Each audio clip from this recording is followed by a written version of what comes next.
Hi everyone, in today's video I want to bring a quick guide on how to succeed in PvP and rank up near the top. Now, at the time of recording, I'm currently ranked number 8 in PvP in the Japanese server. However, I was actually lucky enough to hit number 1 yesterday, so you can see I have already claimed my rewards for becoming top player in the server. So that was absolutely great. It didn't stay for very long, unfortunately. I think it only stayed for 2 or 3 hours before I dropped back down. But still, a win is a win. I meant to pick up all of the rewards, etc. So I'm very happy with that. Now, all of this I meant to do as a free-to-play, so that basically just shows how friendly this game is, and you are actually able to do a lot of stuff through certain strategies and certain tips that I'm going to show you today. But yeah, you are definitely able to achieve this without waiting or spending any money on this game, so just bear that in mind.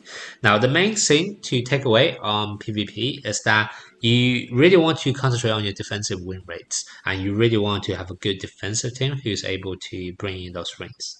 So the reason is because you only have a limited number of attacks that you can try every single day, right? You have so I think the attack refreshes every 2 hours, so you're able to do 12 through that way, and then you can also pay with gems 3 times a day, so that's 15 a day. So in terms of how many attacks you can get, that is kind of capped in terms of how many tickets you are able to get. So maximum 15 per day. So over long term, there's no way you can get very high points through purely through your attack because it will be capped by a certain amount. Whereas for defense, right now, there is no cap on how many defensive wins you can get. I have heard rumors that they're trying to do a patch where they will cap on the maximum points on defense.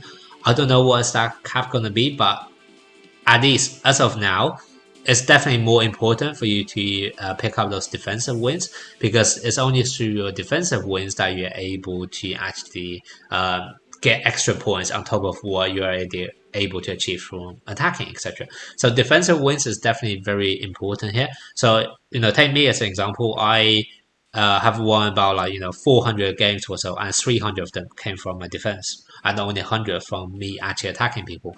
And that basically is doing really well for me because I have this 48% win rate, and you do actually get I normally get about 30 to 40 points for a defensive win, and I only lose about 20 to 30 for a defensive lose. So you definitely have a difference between your wins and lose in terms of how many points you get. So as long as your defense win rate are things like at least 40% or higher, you should normally be able to pick up wins from your defense. And on top of that, so on top of just having a good defensive team so that you're able to win games, you also actually want a way to draw aggro to yourself so that people actually attack you. So by that I mean, for example, if I look at this character right now, I see this team of 4, I can see what level they are, what's the power level, etc. And if I feel I don't want to attack this person, then what I can do is I can simply refresh, and then I get a new opponent. And then I can take a look at this person again and to see whether I want to attack this person. Now, if you have a team, let's say if you weld, and you have a team with loads of dupes, really high level, really high power, total power. Let's say, right, for example, take me as example, I'm at 147k, which is a lot lower than most of the opponents I'm able to see here right now. However, if I am at 190k, which I'll have seen some people at, as soon as I see that person, I'm just going to refresh. I'm not going to attack them because I know I will lose. And if I know I'm going to lose and I attack them, then I will just lose points. Whereas if people look at me and see, okay, that's only 140k, I can probably take that person and therefore they will attack me. And therefore I'm drawing aggro to myself by having a lower power level than everyone else. And therefore, as a result, I am actually able to get attacked a bit more than everyone else, and therefore I'm able to win a lot more through my defense that way. And I think that's really what really prompted me to come up so high in terms of my PvP ranking, is that because a lot of people are actually attacking me way more than everyone else, and therefore I'm actually able to pick up more defensive wins than everyone else. So that's very important. And on that note, because of this, what you want to note is that what you can see on the screen is simply the characters, what level they are, and how many dupes you can get.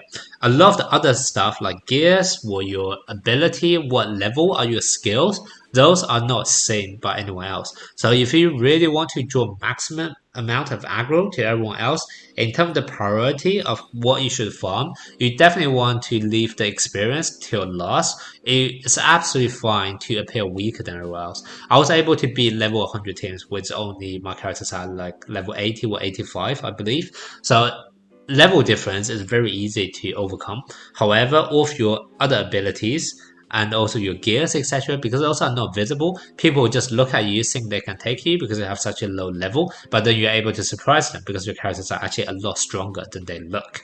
And therefore, I think that's probably the best way of you how to farm resources if you do want to draw all of those aggro onto you. So that's something else to bear in mind. Now, the other thing I also want to mention is that as a free-to-play player, let me just show you evidence that I'm free-to-play once again, which is that if you go to this event here, you can see there's this still uniform. So that basically shows I haven't paid any money, because as soon as I pay money, I wouldn't be able to collect 3 days of free gift. But obviously I didn't, so that's not available. But what I was going to say is that in terms of as a free-to-play character, what you really want to do is that you want to have a really good reroll account.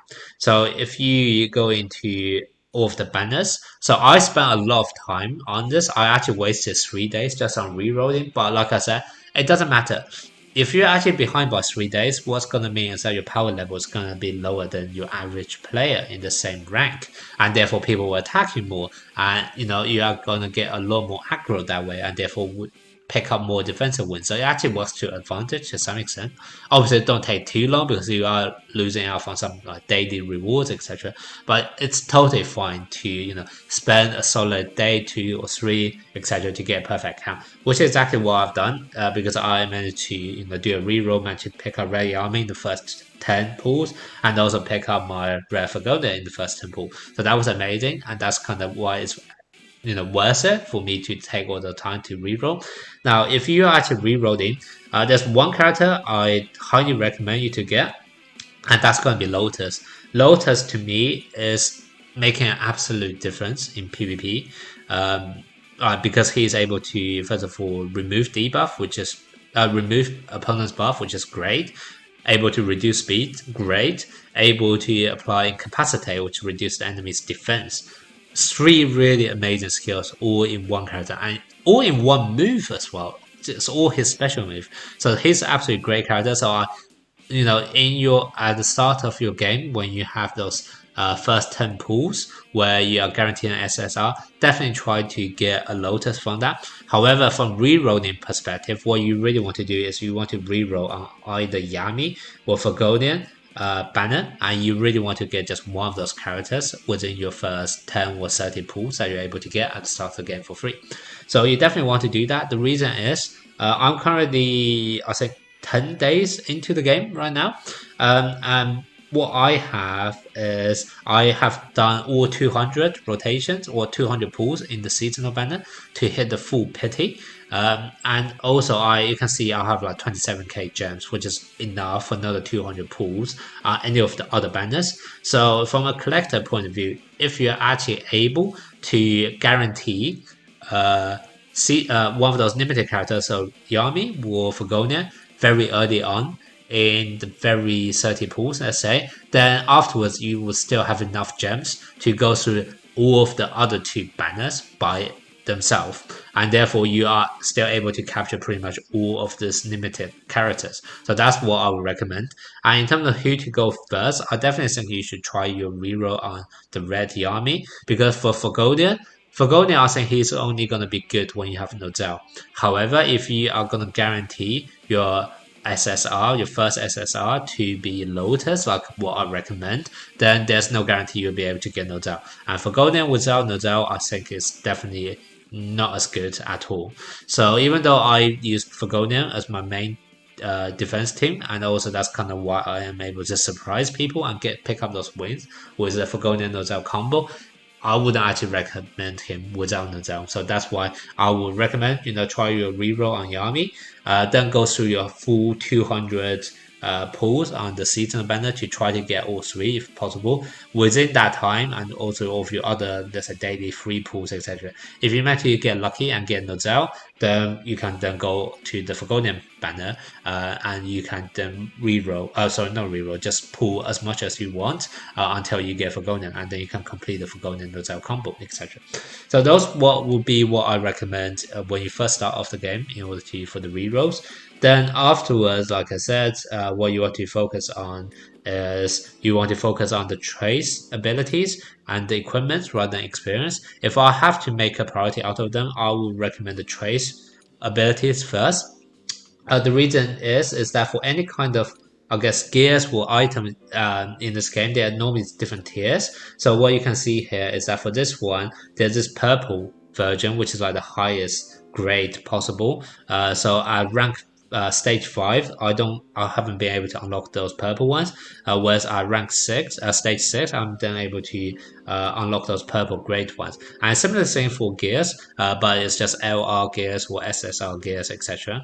Now, the reason why I recommend all of this traceability first is that right now I haven't actually seen any uses of this purple grade so far. But if I actually go to my characters, what you can see is that if I take them and I look at their ability, for me to actually unlock one of them, I don't actually need any of the purple grade.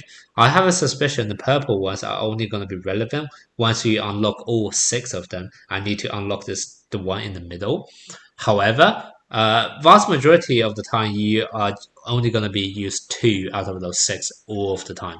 So if you're only going to be using 2 slots out of 6 and you need to unlock all 6 in order to get those purple grade ones, then it makes kind of no rush for you to try to farm loads of purple grades early on. So what you should actually do is take advantage of the fact that you don't need any of the purple grade ones. Do as much farming as you can to get all of your characters to max out in terms of the abilities, to make your character stronger, because you don't need the purple grade anyway. And then afterwards, eventually, once you are done with all of this, hopefully you are then strong enough to potentially unlock the LR gears, and then you can try to actually farm for the LR equipments, etc. The very last one I'll do is kind of the third one here, which is this kind of I, I want to say about engraving on your equipment or engraving on your gears. Obviously, this is going to be important once you have actually a set of gears that you really like. However, until you actually get LR gears, to me it's almost pointless for you to start adding more extra stats or engraving them to make them even better. So that's definitely the lowest priority. So yeah, in terms of the actual game flow, what I would recommend is try to do potentially experience and all the friendship ones up to level 80, just so that you're able to unlock LR and have a bit of a power jump there. But then afterwards switch to this kind of trace ability first, and then moving on to the gears, and then finally moving on to kind of those accessories for the gears, for those engravings.